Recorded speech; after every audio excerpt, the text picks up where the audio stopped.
Hey, ¿qué tal? Te doy la bienvenida a nuestro programa del día de hoy, lunes 2 de septiembre. 2. Empezamos mes y que caiga confeti porque estamos en el mes de la patria. Aquí en México, mi nombre es José Mamero y estamos listos para comenzar con todo este mes patrio, comenzar con todo este último mes de la presidencia de López Obrador, que tanto tiempo, tantos años de lucha le costó y bueno, pues no hay plazo que no se cumpla y estamos ya a punto de llegar al fin del gobierno de López Obrador. Y bueno, ¿de qué vamos a hablar el día de hoy? Lo he titulado y tienes en la miniatura de nuestro video la imagen de Pablo Iriart, el cual está publicando el día de hoy en su columna en El Financiero eh, un, pues un mensaje donde simplemente señala que estamos viviendo y ayer vivimos en el informe de gobierno en el Zócalo de López Obrador una sarta de mentiras propias de una dictadura. En verdad estamos entre mentiras y dictadura. Bueno, pues parte del ejercicio que también debemos, creo yo, hacer todos, todo el tiempo, es continuamente cuestionarnos lo que nosotros ya damos por sentado, damos por creído totalmente, porque, y aquí lo he señalado muchas veces, un indicativo del radicalismo, del fanatismo, es simplemente ver y escuchar a los que hablan y dicen las cosas que a ti te gustan, las cosas que te parecen que están dentro de tu marco de referencia, dentro de tu marco de ideología, dentro de tus creencias, y entonces sí, todo lo recibimos muy contentos. Y de la misma forma, también en el radicalismo de las ideas, quienes piensan distinto a nosotros, tendemos a rechazarlos totalmente, no escucharlos, silenciarlos. Es lo mismo que en su momento se hizo con Carlos Salinas de Gortari. ¿Te acuerdas de aquel famoso ni los veo ni los oigo? Bueno, pues ese es el punto. Y una razón, esa es una muy buena razón para ver y escuchar lo que dicen, en este caso ya los opositores al gobierno, para, bueno, por un lado, sí cuestionarnos lo que nosotros creemos, ver si hay algo de sentido en lo que ellos dicen, a lo mejor incluso podemos de repente estar de acuerdo con una u otra cosa, entonces hay que hacer ese ejercicio y desde luego, no invisibilizarlos porque a fin de cuentas estas voces ahí están. Ahí siguen, siguen en los diarios, siguen en los programas de televisión y es muy importante también que sepamos qué es lo que le están diciendo a esas personas que no piensan como nosotros. Esos que no piensan como nosotros y que además no quieren escuchar en lo absoluto a los que ellos mismos llaman como los propagandistas del régimen, los nuevos chayoteros, y todas esas cosas que, bueno, Carlos Marín el viernes pasado lo vimos muy claro con su declaración en función de este encuentro de comunicadores que hubo en Palacio Nacional. Y no, no, la verdad es que aquí lo que queremos es también escucharlos, también verlos, también analizarnos y confirmar o cuestionar lo que nosotros creemos. Entonces, dicho todo lo anterior, te invito a que le echemos un ojo el día de hoy a la columna en El Financiero de Pablo Iriart. Él la titula Mentiras y Dictadura. Entonces, pues vamos a aceptar su invitación y vamos a leerla de arriba abajo también para que no haya esta cuestión de que nada más leemos lo que nos conviene. Y vamos a ver qué tanto podemos estar o no estar de acuerdo o realmente darnos cuenta de fantasías, mentiras y alucinaciones al estilo Pedro Ferriz de Con. Pero bueno, dice por aquí en su columna del uso de razón, mentiras y dictadura, ayer López Obrador hizo hincapié en dos hechos de su gobierno que nunca estuvieron en su campaña: el poder entregado a los militares y la destrucción del poder judicial. Válgame manera de empezar su columna este día de Pablo Iriart. Inicia. Un escandaloso rosario de mentiras, dijo ayer el presidente en el Zócalo. Quizá el discurso más cínico de su sexenio, con el respaldo de la multitud que aprobó a mano alzada la reforma al poder judicial. Y bueno, ya aquí desde el primer párrafo, decir esto de que es un escandaloso rosario de mentiras, pues esta exageración desde luego apunta a una mentira como tal. No podemos hablar así en estos términos. Del discurso de ayer, que si tú lo viste, tiene muchas cosas, muchos matices por ahí, pero pues, desde luego plagado de realidades, ¿no? Pero bueno, aquí él inicia diciendo un escandaloso rosario de mentiras. No lejos de ahí, en Reforma e Insurgentes, miles de estudiantes dieron el banderazo de inicio a lo que será una larga batalla por el restablecimiento del Estado de Derecho y las elecciones libres en México. A lo que se refiere aquí Pablo Iriart es que ayer mismo, casi que de manera simultánea, conforme avanzaba la presentación de López Obrador en un zócalo que estaba repleto de gente, en el Ángel se dieron cita realmente un puñado de jóvenes, estoy seguro que sí, muchos de ellos estudiantes de derecho de diversas universidades, pero esto de miles de estudiantes, lamento decir que es una exageración al respecto. Yo había algunas fotos por ahí, están desde luego en la columna de la Independencia ahí reunidos, pero desde luego tal vez sí hayan llegado a 1000, pero miles de estudiantes nos quiere hacer creer que estaba el Paseo de la Reforma lleno de gente y eso desde luego no fue el caso, lo lamento. Lo lamento por el discurso de Pablo Iriart. ¿Cuántas décadas pasaremos con la soberbia y la arbitrariedad de Morena encima? No se sabe ni siquiera por intuición, pero una maratón se inicia con el primer paso y los jóvenes lo dieron ayer, depositando en los chicos, en los estudiantes que estuvieron ayer en esta manifestación a favor del Poder Judicial como está ahorita, pues dándoles a ellos como que la estafeta de que ustedes luchen porque nosotros y la marea rosa pues ya nos diluimos.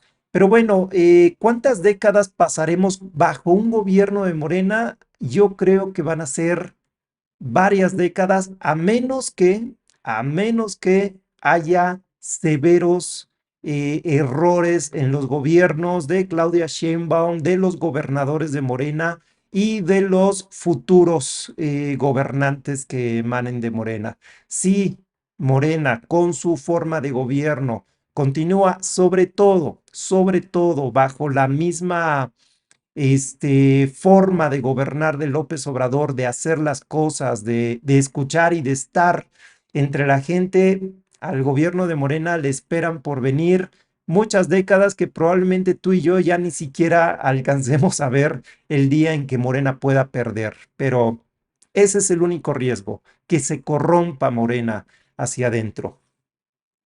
En su discurso previo al retiro, otra mentira, López Obrador hizo hincapié en dos hechos de su gobierno que nunca estuvieron en su plataforma de campaña. El poder entregado a los militares, disfrazado ayer de reconocimiento a los secretarios de Defensa y Marina, y la destrucción del poder judicial. A ver, aquí quiero señalar un par de cosas que me parecen muy relevantes de este párrafo.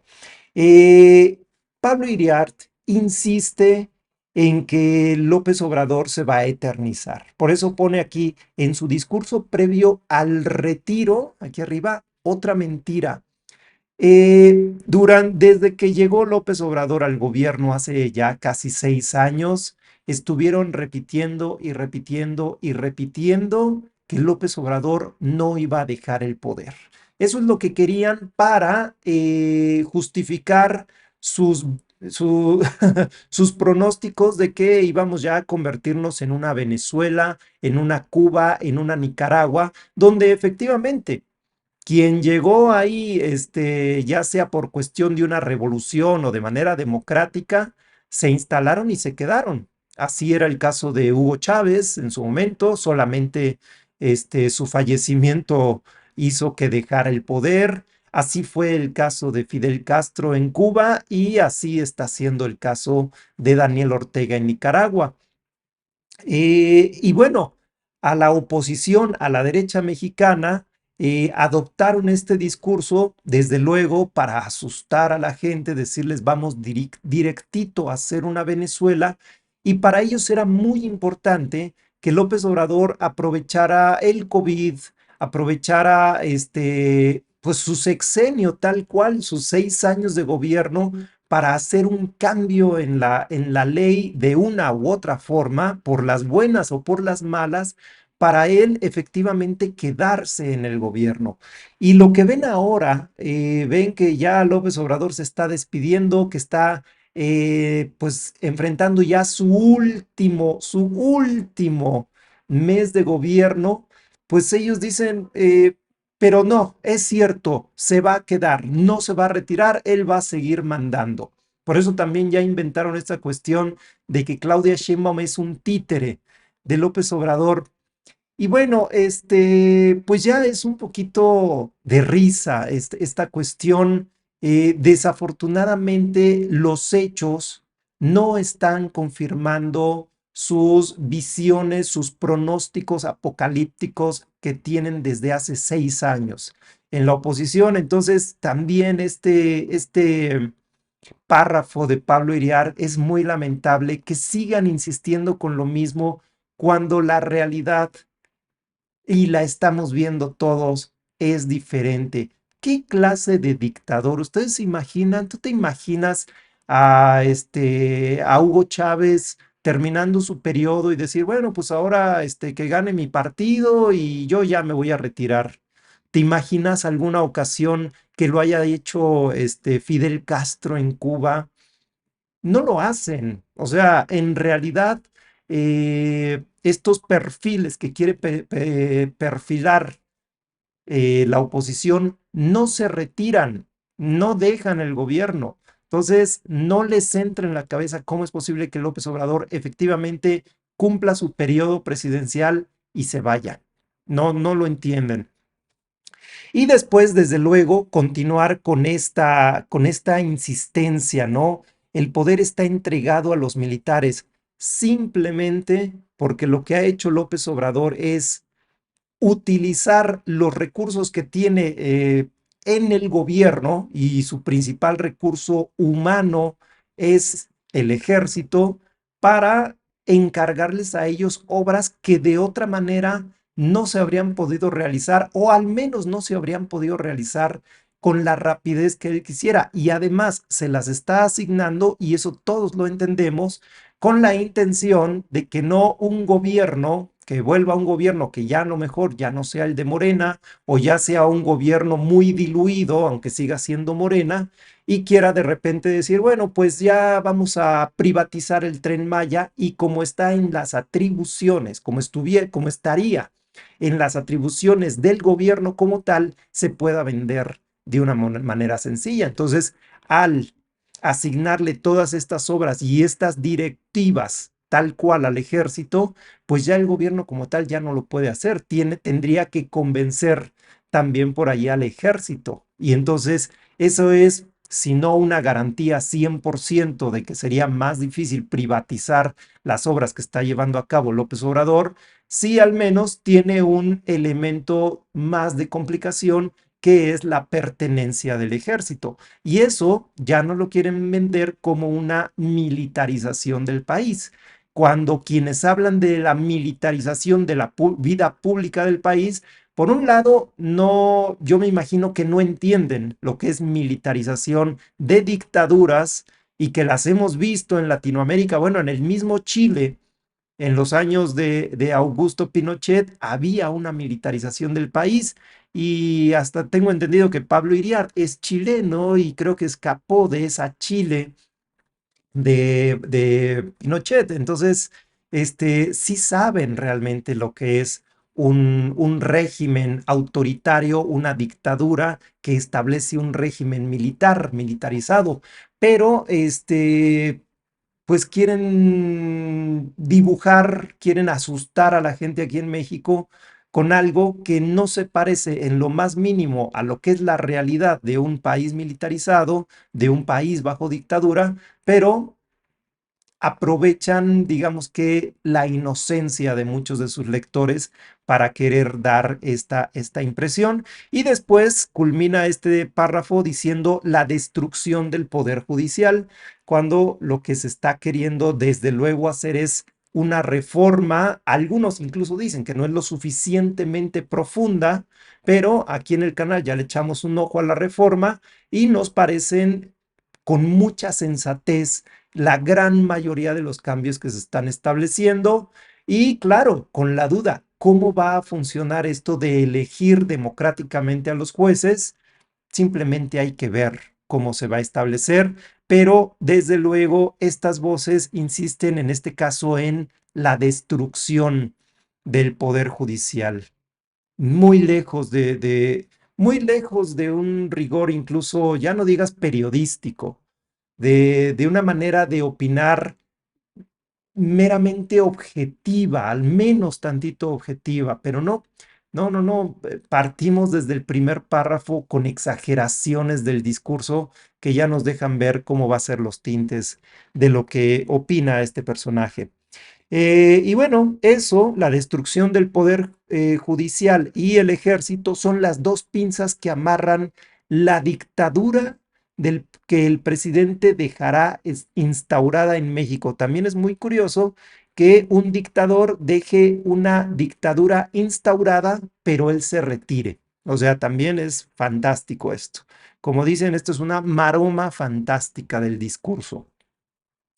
Hace una semana, sin que haya actas que respalden el resultado de las elecciones en Venezuela, donde las únicas pruebas son las que indican que ganó la oposición, esto un poquito en veremos, pero ok, vamos a tomarlo, el ejército desfiló por el centro de Caracas en apoyo al triunfo del presidente Nicolás Maduro.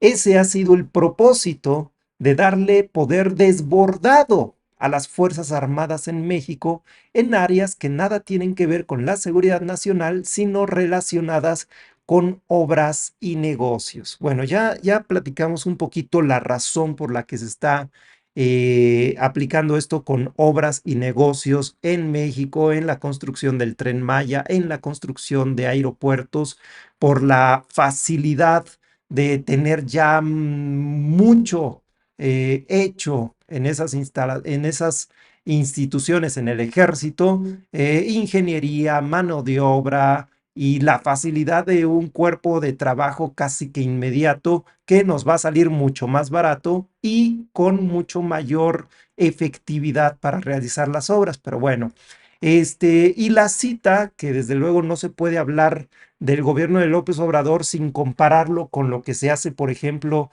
en Venezuela. Y yo nada más aquí diría, bueno, López Obrador ha tratado ya un poquito de deslindarse del asunto y lo único que ha dicho, y eso debería de la oposición reconocerlo, López Obrador ha dicho, vamos a esperar a que se muestren las actas para que ya sea incontrovertible el resultado en Venezuela. Si los venezolanos, si el sistema electoral no lo han hecho, pues ahora sí que el observador no tiene ni vela en el entierro en ese asunto. Incluso también se distanció un poquito de la posición de Brasil y de Colombia al respecto. Es más asunto para esos dos países que incluso para México y sobre todo ya de salida López Obrador el tema de Venezuela, pues es un tema, pero no tiene nada que ver en México y desde luego podemos ver la gran diferencia que hubo y eso debería de destacarse. Alguien así como Pablo Iriart lo debería de destacar, la diferencia que hubo en las elecciones en México con las elecciones en Venezuela, donde aquí todo el tiempo y durante la noche empezaron a fluir los resultados y tienes un portal del INE donde puedes checar todo el detalle de todos los resultados en las casillas que se instalaron en todo el país. Entonces, este, no sé ahí por qué esta necedad incluso de recurrir al ejemplo venezolano. Continúa. Tarde o temprano, Morena perderá las elecciones. Eso es posible. Luego del desastre económico al que nos llevan, o cuando los subsidios directos que se entregan a decenas de millones de personas den paso a una nueva serie de exigencias sociales, van a necesitar el respaldo militar para no soltar el poder, como en Venezuela. O sea, insistimos en Venezuela. A ver, punto por punto. Tarde o temprano, Morena perderá las elecciones. Puede ser, claro, nada es para siempre.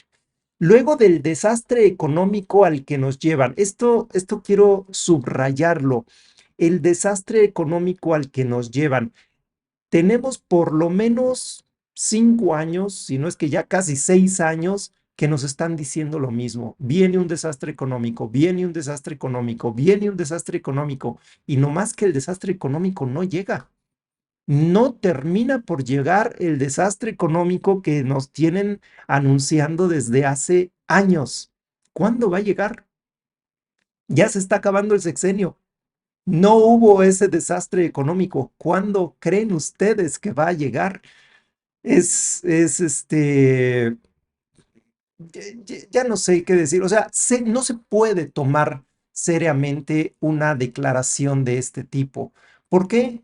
Porque no está fundamentada en nada. Es simplemente anunciar la tragedia con base en, a lo mejor, mi imaginación. En mi imaginación vamos hacia un desastre económico.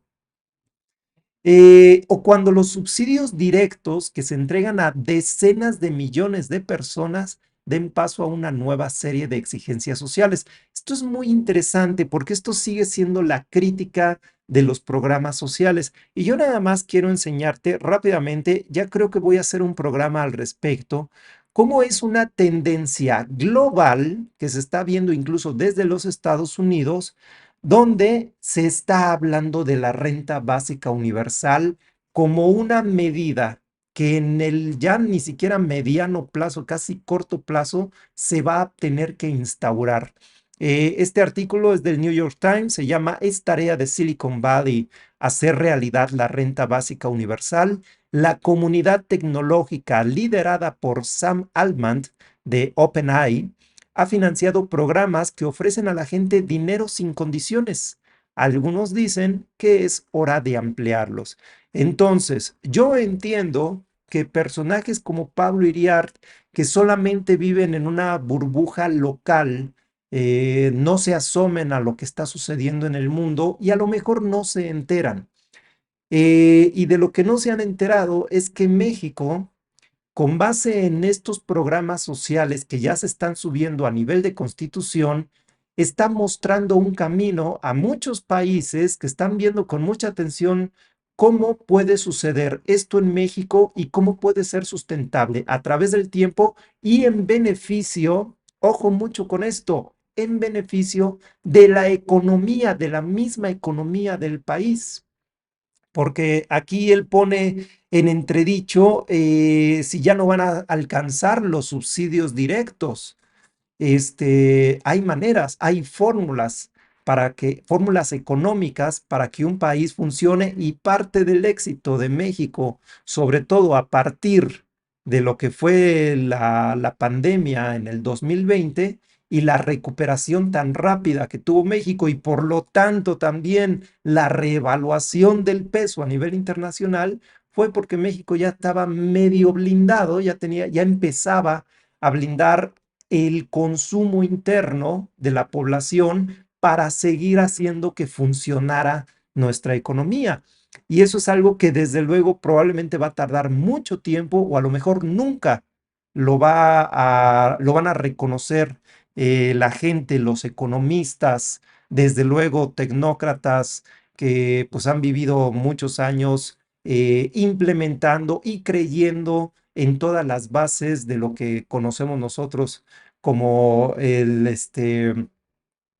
pues el sistema, aquí se le llama el neoporfirismo, ¿no? El neoliberalismo económico. Eh, Sin embargo, van a tener que empezar a reconocer que estos formatos, estas políticas de apoyo a la población de manera universal y sin condiciones, no es algo nada más que ya se esté haciendo aquí en México, sino se está discutiendo a nivel global. Continúo para terminar la lectura. La destrucción del Estado de Derecho para entregarle la justicia al pueblo ya se expresa en los fallos de los tribunales electorales y poniendo de manera un poco déspota al pueblo, así como en comilla, ¿no? Al pueblo, a la gente, a los ignorantes, a la raspa. Este, el TPJF, con la honrosa excepción de la magistrada Yanín Otálora, le dio a la coalición encabezada por Morena casi 20% de sobrerepresentación en la Cámara de Diputados. Se le da, y ya se ha explicado tantas veces, se da porque constitucionalmente así está diseñado el modelo de representación en México. No es un modelo de representación donde se juntan los porcentajes y tal cual se trasladan al Congreso. No es así hoy y no ha sido así ayer, ni antier, ni hace años. O sea, el sistema mexicano es en su mayoría unirrepresentativo, es decir, los distritos escogen a un partido. Tenemos 300 distritos. Si en mi distrito gana Morena, aunque gane nada más con el 51%, el 100% de la representación de mi distrito es de Morena, porque nada más va un diputado. Y esto se ha explicado de tantas y tantas formas que a veces uno piensa, en verdad, cuando uno se pone necio y no quiere entender, pues no hay manera de que entiendan. Y desafortunadamente veo por aquí que Pablo Iriart es parte de esos necios que no se resisten a entender, no quieren entender. Continúa, no interpretaron la Constitución, dicen, lo cual es falso, y algunos lo creen. Lo que está fuera de toda duda es que los magistrados interpretaron la voluntad del presidente que hizo explícita la secretaria de Gobernación. Otra mentira, otra mentira. Mira, y también ya lo hicimos aquí en el programa. A los 2 días, 3 días de la elección, cuando ya estaban los cómputos realizados en el INE y todo estaba publicado en las redes sociales, ya los periódicos empezaban a publicar una proyección de lo que sería la conformación del Congreso. Y creo que aquí en el programa utilizamos la proyección que se hizo, si mal no recuerdo, en el periódico El Economista. Y esa proyección era exactamente o muy parecida a la que hizo semanas después en la mañanera Luisa María Alcalde. ¿Para qué? Simplemente para informar, para comunicar, para darle una amplitud a la información, sabiendo desde luego que la oposición iba a empezar a darle duro, duro, duro con el discurso de que se están robando el Congreso, de que no es justo que tengan tantos diputados, tantos senadores, se está haciendo un fraude, etcétera, etcétera. Entonces, lo único que se hizo en la mañanera es contrarrestar el discurso que sin ningún pudor esparcen personajes, desde luego, como Pablo Iriart. Entonces, no hay aquí ninguna maniobra a voluntad del presidente utilizando a su Secretaría de Gobernación para empujar al tribunal, al INE, a hacer una interpretación de acuerdo con lo que ellos querían. No, los periódicos desde semanas antes ya nos estaban diciendo y lo único que faltaba era promover más esa información. Eso es otra manipulación de lo que se dice, de lo que dice aquí Pablo Iriart. Así será la justicia, porque esa abstracción es el pueblo, en la práctica es la voluntad del presidente. Él o ella encarnan al pueblo. Su palabra o su deseo es la palabra y la voluntad del pueblo. Pues esto es la manera en la que lo quiere entender Pablo Iriar, pero desde luego no puede sustentarlo. No hay manera de que pueda sustentarlo.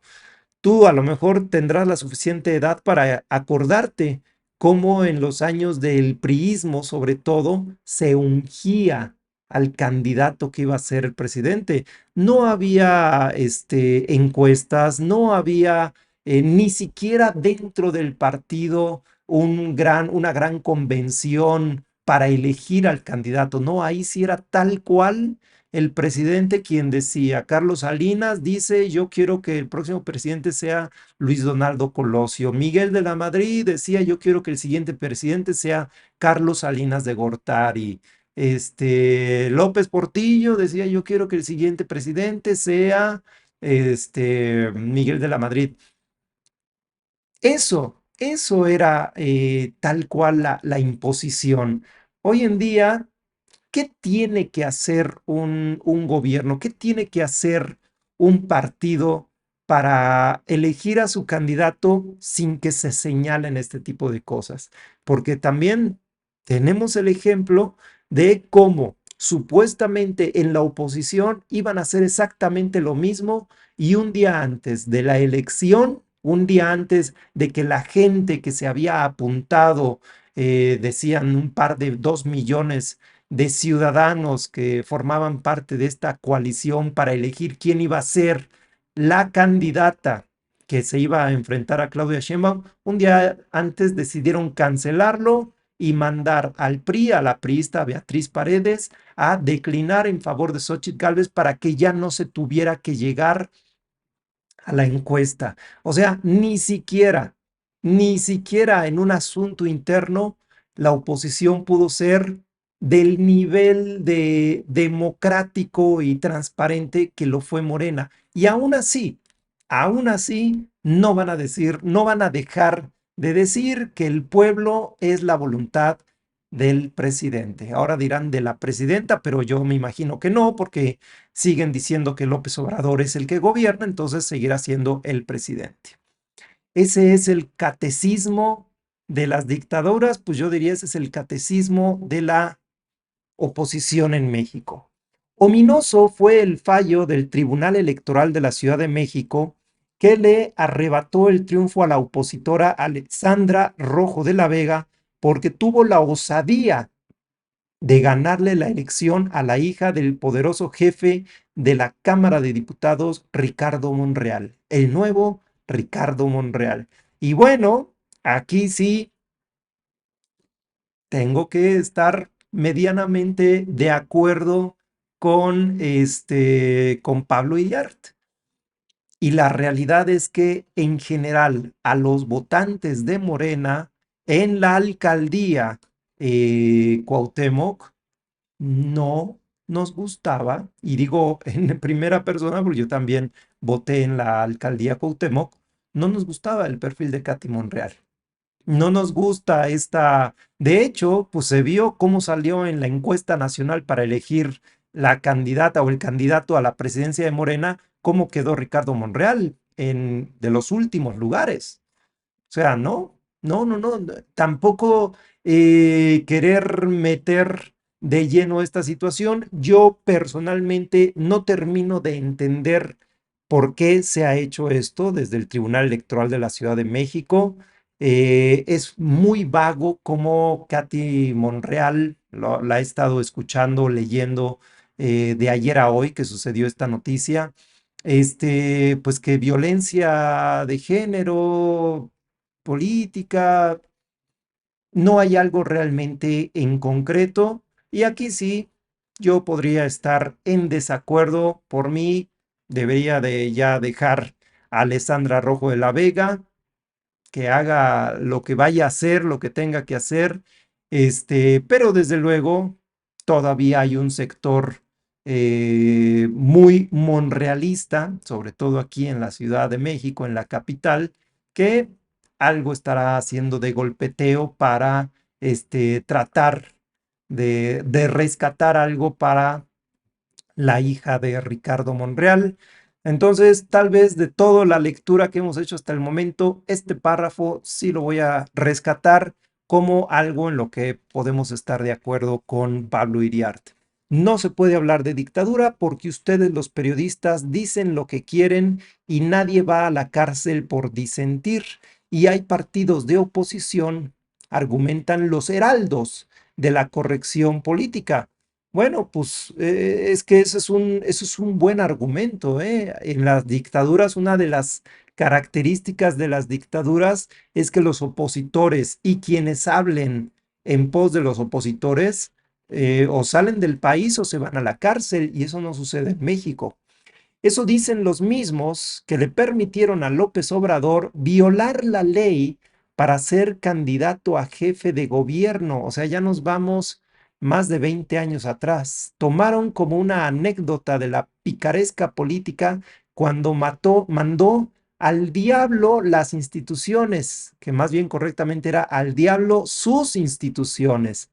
Marcharon para perdonarle la violación a un amparo y cambiaron las leyes electorales porque un anuncio había dicho en televisión que AMLO era un peligro para México.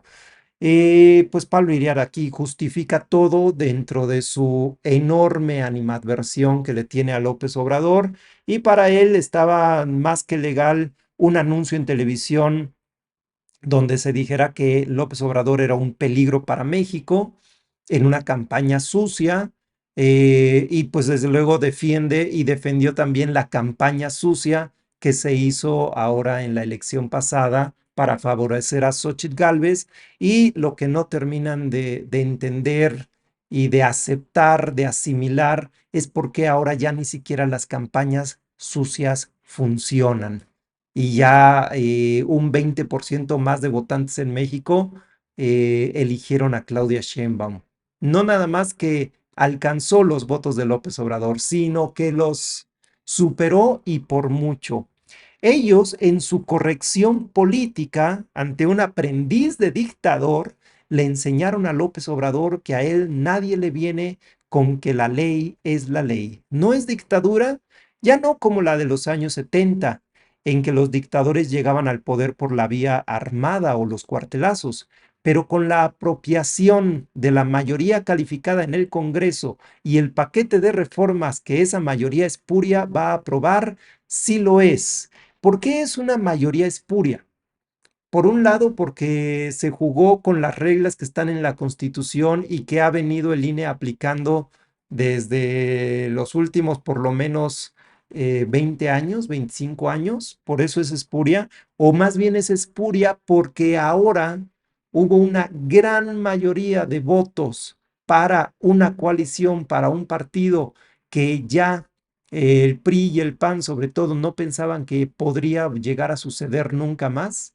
Eso lo hace espuria, el hecho de los votos y una avalancha, un tsunami de votos lo hace espuria. Yo creo que está confundiendo los términos y ya está hundido en una negación en una negación profunda en su artículo aquí, en su editorial, Pablo Iriart. Irá apretando según lo indique las circunstancias. Este mes ya tendrá en sus manos todos los instrumentos para hacerlo cuando lo necesite. Y este mes es también cuando nosotros vamos a empezar a echarle mucho más ojo para ver cómo se hacen las cosas en el Congreso. Los partidos de oposición serán testimoniales, un adorno para que el régimen diga en el exterior que en México hay democracia. En México hay democracia sin necesidad de que el régimen lo diga al exterior. Y la oposición, sí, la oposición, de hecho, históricamente, la verdadera oposición en México ha sido testimonial. Así lo fue la oposición de izquierda hasta el 2018, testimonial. La gran tragedia es que ahora los que no eran oposición ahora son la oposición, y entonces sí, están muy enojados de que sea una oposición testimonial. El gobierno podrá encarcelar a un sospechoso de fraude fiscal. ¿De dónde saca esto? A prisión sin juicio por sospechas. Eso es un grillete a las libertades ciudadanas. Esto es un invento total de Pablo Iriar. En ningún lado puede sustentar esto. Quiero ver quiénes serán los valientes que se atrevan a hacer enojar al que por sospechas tiene atribuciones legales para mandar a la cárcel a quien quiera, sin juicio. Repito, ¿de dónde saca esta? Yo creo que se está yendo de regreso a los tiempos pinochetistas en su país de origen.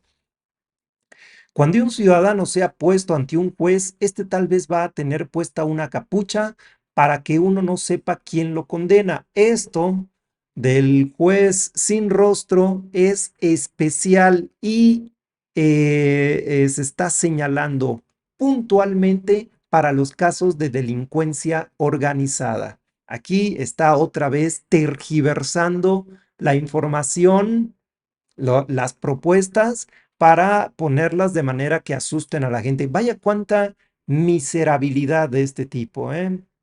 El control de los viajes por el país, las salidas al extranjero por carreteras, puertos y aeropuertos en manos de los soldados, también las aduanas y las calles, pues importante, sobre todo con tanto tráfico de armas, tanto tráfico de drogas, pues tenemos que llegar a un punto donde haya unas puertas de entrada y salida mucho más controladas. Es que estos además son de estos personajes que demandan que se solucione, por ejemplo, el tema de los grupos, de las agrupaciones criminales, pero no proponen ni cómo y lo único que van a hacer es criticar las medidas que se llevan a cabo. Las llaves de las puertas del país las tendrán las Fuerzas Armadas. Ya hemos visto que la descomunal ampliación de atribuciones al ejército no es para dar seguridad a los ciudadanos, aunque López Obrador haya mentido con que bajó el crimen y demás delitos. Se bajó la tendencia. Nadie niega que ha habido más criminalidad en este sexenio, pero lo que se observa es una tendencia hacia la baja. Y eso es lo relevante porque en otros sexenios lo que se vino haciendo desde Peña Nieto y sobre todo Felipe Calderón es llevar estas tendencias a la alza para llegar a los niveles a los que se recibieron en este sexenio. Eso es lo que realmente debería de ser cuestionable y además también se entiende. Si, por ejemplo, Felipe Calderón del PAN puso un delincuente que hoy en día ya está en la cárcel en los Estados Unidos a dirigir la seguridad pública de un país, vaya cosa. Mintió prácticamente en todo. Pues no, Pablo, creo que aquí el que mintió prácticamente en la mayor parte de tu columna has sido tú. Contra este avasallamiento de mentiras, control de los tres poderes y protagonismo inédito de las Fuerzas Armadas, tendrán que batallar por año los estudiantes que ayer pusieron sus pies en la calle, unidos con los trabajadores del Poder Judicial en defensa de una judicatura independiente, una democracia fuerte y un país libre. Bueno, pues esta ha sido la columna de Pablo Iriar, que quería compartirla contigo para, repito, es importante ver, leer, escuchar a estos personajes, no invisibilizarlos, porque ellos tienen su auditorio, ellos tienen su gente, ellos tienen sus audiencias que los siguen, que los creen, y es muy importante que en el discurso generalizado en un país, en una democracia, podamos entender a los otros. No me refiero a manipuladores de la información como Pablo Iriar, sino a las personas que caen en este tipo de trampas de discurso y hay que entenderlos, hay que saber por qué y también hay que entender los puntos de donde ellos parten con su lógica para